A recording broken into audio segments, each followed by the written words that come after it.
भाषा की बात के अंतर्गत पहले हम बात करेंगे बच्चों उपसर्ग के बारे में। उपसर्ग की परिभाषा जानने से पहले कुछ एक उदाहरण देख लेते हैं, जैसे अनादि, सुपुत्र, पराजय। इन शब्दों को ध्यानपूर्वक देखने पर आप पाएंगे कि यह सभी शब्द मूल शब्द में कुछ अन्य शब्दांश जुड़ने पर बने हैं।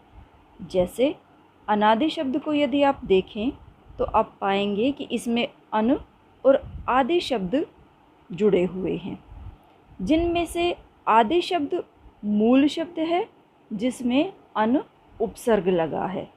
इसी प्रकार सुपुत्र शब्द में पुत्र मूल शब्द है और सु उपसर्ग जुड़ा हुआ है। और अगर पराजय में आप देखें तो पराजय में मूल शब्द जय है और परा शब्दांश जुड़ा हुआ है। तो तीनों ही उदाहरणों में आपने देखा कि मूल शब्द के शुरू में कुछ शब्दांश जुड़े हुए हैं। इन्हीं शब्दांशों को उपसर्ग कहते हैं।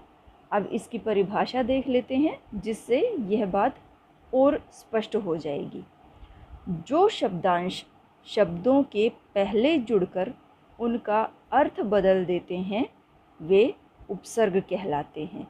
जैसे आपने देखा, अनादि शब्द में आदि शब्द का अर्थ है शुरुआत या प्रारंभ। इसमें अन उपसर्ग जुड़ने से इसका अर्थ बिल्कुल ही बदल गया। अनादि का अर्थ हो गया जिसकी कोई शुरुआत या आदि न हो। इसी प्रकार सुपुत्र में देखिए, सुपुत्र में सु का अर्थ है अच्छा और पुत्र का अर्थ है बेटा। इस प्रकार सुपुत्र का अर्थ हुआ अच्छा बेटा। पराजय शब्द को देखते हैं।